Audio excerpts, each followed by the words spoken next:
Hello my friends. आज हम लोगों को हमारी यूनिवर्सिटी में पूछा गया 2006 में एक क्वेश्चन है जिसमें हमारे द्वारा पढ़े गए एक थ्योरम का एप्लीकेशन अप्लाई हुआ है। ठीक है, तो इसमें हमें क्या निकालना, देखिए हम लोग क्वेश्चन देखते हैं। मैं आगे आप लोगों को बताऊंगी कौन से थ्योरम का एप्लीकेशन अप्लाई हुआ है इस क्वेश्चन में। तो हमारा क्वेश्चन ऐसा है, so that the moment of inertia of a rectangle of mass m and sides twice a twice b about the diagonal is twice m by 3 into a square b square by a square plus b square। हमने इससे पहले भी rectangle का moment of inertia निकाला था, उसका side a और b हुआ करता था और डायगोनल के अबाउट नहीं निकाल के हम लोग एक्सिस के अबाउट निकालते थे। तो उसका फार्मूला हम लोगों को पता है, उसका भी यूज होगा इसमें। उसका फार्मूला क्या होता है हमारा 1/3 मास इंटू, अगर हम लोग एक्स एक्सिस के अबाउट निकाल रहे हैं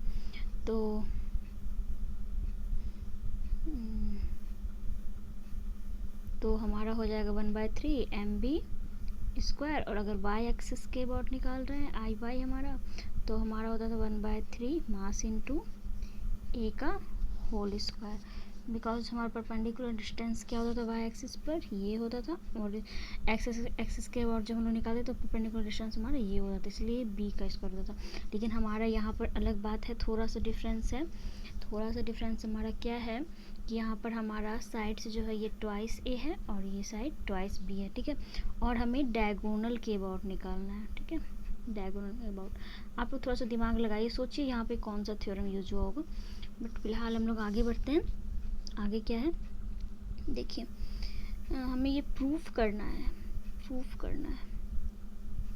कि ये डायगोनल के अबाउट इतना होता है। तो हम लोग प्रूफ स्टार्ट करते हैं। Let O A C B be a rectangle with adjacent sides twice A and twice B, जिसका साइड दो अलग अलग साइड जो है ए और बी है। रेक्टेंगल है हमारा O A C B, okay, twice B, then mass M is equal twice A into twice B into rho. आप लोग जानते हैं कि रेक्टेंगल का थिकनेस नहीं होता है यहाँ पे, मतलब नेग्लिजिबल होता है। ठीक है, एकदम पतले पेपर सा होता है वो। तो उसमें हम लोग इसका वॉल्यूम इंटू डेंसिटी, जब मास होता है तो वॉल्यूम हम लोग इसका लंबाई गुना चौड़ाई लेते हैं, लेंथ इंटू ब्रेथ। ठीक है, तो इसका ब्रेथ क्या है ट्वाइस बी और लेंथ क्या है twice A into twice B into density rho हमारा हो गया। तो रो का वैल्यू हम लोग यहाँ से निकाल लेते हैं। हम लोग जानते हैं मोमेंट ऑफ इनर्शिया निकालने में हम लोग रो का वैल्यू ऐसे निकालते हैं। ठीक है, अब क्या करते हैं आगे, considering O A as the x axis, O B as the y axis with O at the origin. तो ओ ए जो हमारा है वो एक्स एक्सिस कंसिडर किया हमने, ओ बी हमारा वाई एक्सिस और हमारा ओ जो है वो ओरिजिन है। ठीक है, let us find the moment of inertia of the rectangle about the diagonal O C. Diagonal O C के अबाउट हमें मोमेंट ऑफ इनर्शिया निकालना है। ठीक है, हम लोग ये सब लिख लिए जो क्वेश्चन में हमारे बोला गया। अब क्या करते हैं, dividing the rectangle into elementary strips 0 to y axis. ठीक है, क्या है ये पैरेलल है। ठीक है, हमारे y एक्सिस के हम लोग एक स्ट्रिप लेते हैं, ये हमारा रहा स्ट्रिप। यहाँ पे आप लोग एक पॉइंट भी दे सकते हैं, ये हमारा P और ये रहा हमारा Q। ठीक है, तो हम लोग पॉइंट दे देते हैं। तो आगे बढ़ते हैं हम लोग। ओके, तो हमने लिया एलिमेंट्री स्ट्रिप्स में बांट दिया। एलिमेंट्री स्ट्रिप्स का हमने विड्थ जो है dx लिया और लंबाई हमारा क्या है ये ट्वाइस b है। ठीक है, चलिए तो हम लोग आगे चलते हैं। ठीक है, considering an elementary strip of width dx, अभी हमने देखा at distance x from o then its mass is given by. तो इसका डिस्टेंस क्या है जो हमने लिया है, इसका डिस्टेंस, ये हमारा डिस्टेंस जो है यहाँ से यहाँ तक, ये अगर हमारा पॉइंट q हो जाएगा, थोड़ा सा हम लोग ये हमारा Q हो जाएगा। तो हमने क्या लिया, ये जो हमारा दूरी है OQ जो है हमारा ये X है। ओके, चलिए हो गया ये। आगे हम लोग पढ़ते हैं। तो हमारा ये जो पार्ट, ये जो इसका मास जो होगा हमारा क्या होगा, डेल्टा एम होगा। डेल्टा एम हमारा क्या हो जाएगा, लंबाई गुना चौड़ाई। तो इसका लंबाई क्या है, इसका लंबाई हमारी देखिए यहाँ पर ट्वाइस बी है और चौड़ाई क्या है dx है। तो इसका क्या हो जाएगा mass twice B into D X into rho density. ठीक है, तो यहाँ twice B into D X into rho का वैल्यू हम लोग यहाँ से रख देते हैं। ये जो हमने निकाला ये वैल्यू हमने यहाँ पर पुट किया, तो हमारा क्या निकल गया, डी एम का वैल्यू, एक छोटी सी ये जो हमने एलिमेंट्री स्ट्रिप कंसिडर किया था उसका मास क्या निकल गया, M by twice A into X. D X भी यहाँ पर होगा एक्चुअली में। ठीक है, M by 2 cancel, B B cancel, M by twice A into D X होगा यहाँ पर, एक्स तो है ही नहीं, कहाँ से आएगा भैया, डी एक्स हो जाएगा। ठीक है, आप लोग वो कर लेना सही। ठीक है, तो ये हमारा डी एम का वैल्यू हमारा निकल गया। अब आगे हम लोग बढ़ते हैं। आगे हमारे क्या है, आगे हमारा है the moment of strip about x axis. तो हम लोग जानते हैं moment of strip about x axis क्या होगा हमारा, ये जो है ये जो हमारे एक्स एक्सिस के अबाउट जब हम लोग निकालेंगे मोमेंट ऑफ इनर्शिया, तो हमारा क्या होगा 1/3, हमने भी बताया आप लोगों को, होता है रेक्टेंगल का moment of inertia 1/3 mass into length का होल स्क्वायर। ठीक है, लेंथ का होल स्क्वायर। तो हमारा लेंथ क्या है यहाँ पर, ट्वाइस बी है हमारा लेंथ। ठीक है, तो ट्वाइस बी का होल स्क्वायर हो जाएगा एक्स एक्सिस के अबाउट। तो ठीक है, हमने यहाँ पर ले लिया ये ट्वाइस बी 1/3 हमारा हो गया, और डी एम मास हो गया, पार्ट एक स्ट्रिप का निकाल रहे हैं ना हम लोग, ट्वाइस बी का होल स्क्वायर, तो ये 4/3 ये हो गया, इस 2 का स्क्वायर 4/3 बाहर आ गया, B square M by twice A, D M का वैल्यू हमने रख दिया M by twice A D X. ठीक है, तो ये हमारा आ गया ये। ठीक है, अब moment of inertia rectangle about the x axis is given by, तो देखिए एक स्ट्रिप का हमने निकाला यहाँ पर मोमेंट ऑफ इनर्शिया, एक स्ट्रिप का निकाला, तो सारे स्ट्रिप का अगर हम लोग निकालेंगे तो हम लोगों को इंटीग्रेशन करना पड़ेगा। तो इंटीग्रेशन क्या हो जाएगा हमारा, 0 से हमारा वैल्यू कहाँ तक जा सकता है, 0 टू, ये तो डायगोनल नहीं होगा ना यहाँ पे, 0 से हमारे एक्स का वैल्यू कहाँ तक जा सकता है, ट्वाइस ए तक। तो वही हम लोग यहाँ पर इसका इंटीग्रेशन का लिमिट लेंगे 0 टू ट्वाइस ए। तो यहाँ पे ट्वाइस एक्स नहीं होगी, यहाँ पर ट्वाइस ए होगा हमारा। ठीक है, चलिए ठीक है, हमारा ये हो गया, तो यहाँ ट्वाइस ए हो जाएगा, तो फिर हम लोग 2b square into M by 3a हमारा है इंटू ट्वाइस ए हो गया। फिर हम लोग यहाँ पर आगे बढ़ते हैं, तो आई एक्स हमारा 4/3 एम बी स्क्वायर हो गया। तो similarly moment of inertia of the rectangle about Y axis is given by, हमारा क्या हो जाएगा, I Y is equal to 4/3 M A square हो जाएगा। देखिए, ठीक है, तो यहाँ पे हमारा फ़र्क क्या पड़ा, ट्वाइस ए आने से बस यहाँ पर 4 आ गया, मतलब 2 का भी स्क्वायर आ गया। ऐसे अगर लेते हम लोग, अगर साइड ए था तो 1/3 एम ए स्क्वायर होता है, और यहाँ पर आई बाई ट्वाइस ए का स्क्वायर होता है, बस 4 आगे आ गया। ठीक है, तो चलिए आगे क्या होता है, product of inertia of the rectangle about O X O Y is given by, ये हम लोग जानते हैं H is equal to M A B होता है, ये भी फॉर्मूला है। ठीक है, एच ए बी हमारा कब हुआ, जब हमारा वो क्या बोल जा रहा है, साइड्स ये है ट्वाइस ए है, क्यों है हुआ हमारा, ये देखिए यहाँ पर फिगर में आप लोग देख सकते हैं, ये हमारा क्या है, कोऑर्डिनेट है ए और बी, ये मिडिल पॉइंट पर हमारा कोऑर्डिनेट क्या है, ए और बी। तो हमारा ये इस एक्सिस के अबाउट हमारा इसका ये क्या हो जाएगा, product of inertia about pair of axis A और बी। ठीक है, तो ये एच, इसलिए हमारे यहाँ पर एम ए बी होता है। ठीक है, देखिए एम ए बी आया हमारा, प्रोडक्ट ऑफ इनर्शिया के थ्योरम से यूज हुआ है यहाँ पे, आप लोग देखिएगा प्रोडक्ट ऑफ इनर्शिया पहले के थ्योरम में आप लोग समझ में आ जाएगा। तो ठीक है, the moment of inertia of rectangle about the diagonal O C. अब देखिए हमारा ये फार्मूला आया, अब ये फार्मूला कहाँ से आया, तो आप लोगों को जस्ट जो एक थ्योरम से पहले मैंने एक वीडियो लेक्चर डाला हुआ है कि किसी प्लेन पर, ठीक है, किसी प्लेन पर अगर ये एक्सिस है, ये वाई एक्सिस और ये एक्स एक्सिस, ये प्लेन पर ये एक्सिस है, तो उस पर एक लाइन के अबाउट हमारा मोमेंट ऑफ इनर्शिया का ये फॉर्मूला है हमारा।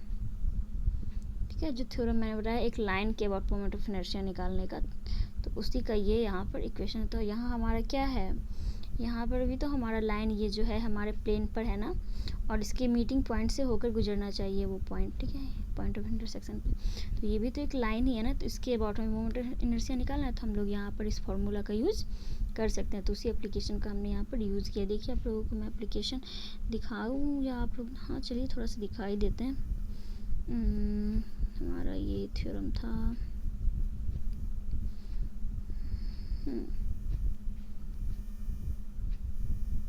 Moment of inertia moment of inertia of rigid body about the line O Q is given by, ये फॉर्मूला हमारा देखिए वही फॉर्मूला हमने यहाँ यूज़ किया। और देखिए हमारा यहाँ पे फिगर, यहाँ पर भी एक पार्टिकल है, ये यहाँ पर हमारा परपेंडिकुलर लाइन हमारा क्या है ओ क्यू है, जो हमारे 3 रेक्टेंगुलर एक्सिस पर यहाँ पर लाइन है ये, तो वहाँ पे हम लोग 3 ही मान सकते हैं, जेड एक्सिस पर कोई भी पॉइंट हम 0 मान लेते हैं, ठीक है। तो चलिए हमारा यहाँ पर थ्योरम क्या है, लगभग कंप्लीट ही है। चलिए ये फॉर्मूला हमने यहाँ लिया, और देखिए यहाँ पर लैम्डा म्यू और न्यू जो है हमारा डायरेक्शन कोसाइंस है।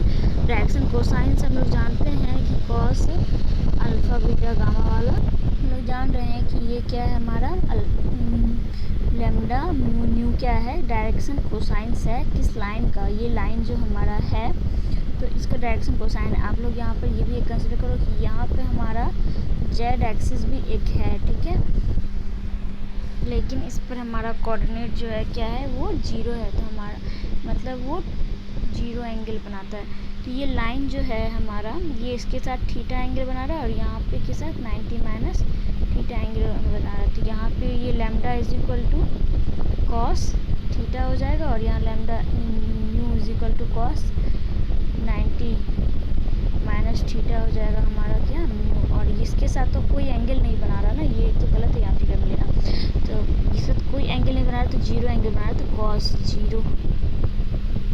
0 हम लोग नहीं ले सकते यहाँ पर डायरेक्ट म्यू को ही 0 लेना होगा हमें, क्योंकि यहाँ पर है ही नहीं जेड एक्सिस हमारा, कोई एंगल बनाने का सवाल ही नहीं उठता जब जेड एक्सिस यहाँ पे दिया हुआ ही नहीं है, हमारा 2 ही एक्सिस होता है रेक्टेंगल में, ठीक है। तो उसके बाद हमारा 0 वैल्यू हो जाएगा न्यू का, ठीक है। तो फिर हम लोग आगे बढ़ते हैं। तो यहाँ पर हमारा हो गया ये फॉर्मूला का यूज़ किया हमने, तो लैम्डा का वैल्यू कॉस थीटा, म्यू का वैल्यू हमारा cos 90 minus theta equal sine theta, और म्यू का, और म्यू इज इक्वल टू 0 हो गया हमारा, ठीक है। तो एक यहाँ ए क्या है हमारा आई एक्स है, कॉस स्क्वायर थीटा लैम्डा का स्क्वायर, बी क्या है हमारा आई वाई है, और साइन स्क्वायर थीटा माइनस ये क्या है हमारा एच, म्यू न्यू क्या हो गया ए और बी हो गया sign theta into cos theta, और यहाँ पे ट्वाइस एम हो गया ये एच का वैल्यू हमने रखा है एम ए बी, और ये ट्वाइस हो गया, और लैम्डा और म्यू का value sine theta cos theta हो गया हमारा, ठीक है। यही हमारा हो गया ये। उसके बाद हम लोग सबका वैल्यू पुट करेंगे, आई एक्स का वैल्यू हमने 4/3 एम बी इसका पुट किया, आई वाई का 4/3 M A square sine theta minus twice M A B sine theta into cos theta, सबको यहाँ पे हम लोग बस कैलकुलेट करेंगे और हमारा आंसर आ जाएगा 4/3 M into B square cos theta plus A square sine theta, यहाँ हमने कॉमन लिया है 4/3 एम को, तो ये हमारा हो गया, ठीक है, minus twice M A B sine theta into cos theta. अब उसके बाद हम लोग क्या करते हैं 4/3 एम बी स्क्वायर, ये A by under root A square plus B square का होल स्क्वायर हुआ कॉस स्क्वायर थीटा, और साइन स्क्वायर थीटा हमारा B by under root A square plus B square whole square हुआ। अब ये कैसे हमारा हुआ, तो इसके लिए हम लोगों ने वो डायरेक्शन कोसाइन वाले फार्मूला का यूज़ किया है हमने, वहाँ पर हमारा ए बी सी है, तो हमारा अगर एल एम एन होता है तो देखिए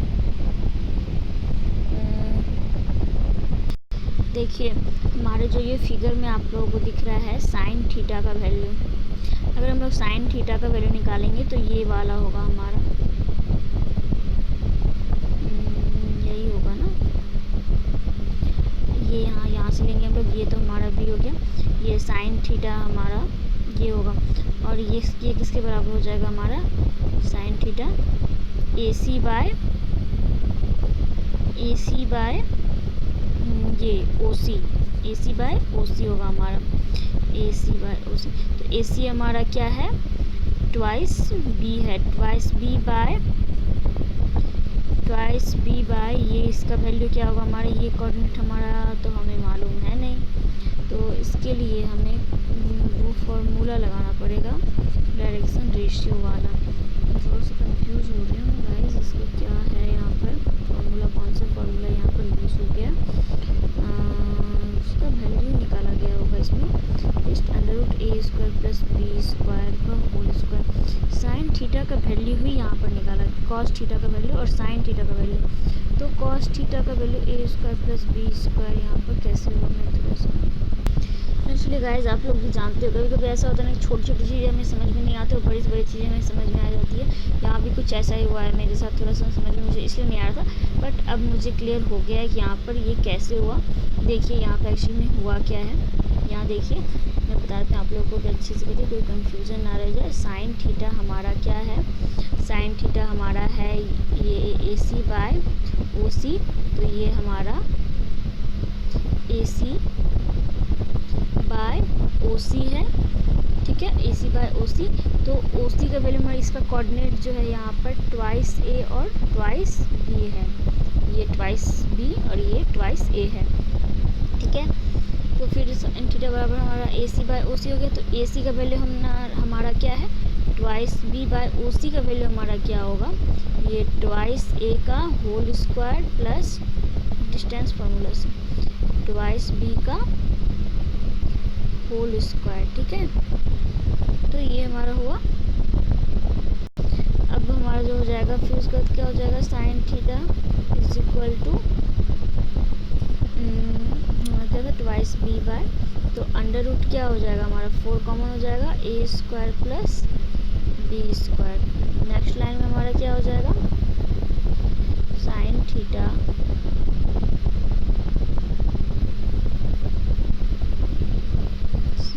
इज इक्वल टू हमारा क्या हो जाएगा, twice B by twice under root A square plus B square, ये ट्वाइस ट्वाइस कैंसिल हो गया, तो ये B by under root A square plus B square बचा। इस तरह साइन थीटा का वैल्यू, तो कॉस थीटा में क्या हो जाएगा, यहाँ बस A आ जाएगा, कि ये भी नहीं होगा। तो वही हमारे साथ वहाँ पर हुआ आया है, ठीक है। तो चलिए हम लोग देख लेते हैं, मैंने यहाँ पर वैल्यू पुट कर दिया, यहाँ पर कॉस थीटा का वैल्यू तो A आ गया, इसका स्क्वायर कर दिया कॉस थीटा का स्क्वायर, फिर यहाँ पर साइन थीटा का स्क्वायर किया, फिर ट्वाइस MAB, फिर यहाँ साइन थीटा और कॉस थीटा का वैल्यू हमने पुट किया और फिर इसके सॉल्व कर दिया है, बस मल्टीप्लाई करके सब्सट्रैक्ट करके ये वैल्यू सारा हो गया। तो फिर हम सॉल्यूशन के बाद हमारा यहाँ twice M/3 into A square B square by A square plus B square हमारा आ गया और हमारा थ्योरम प्रूव हो गया, ठीक है। चलिए, थैंक यू।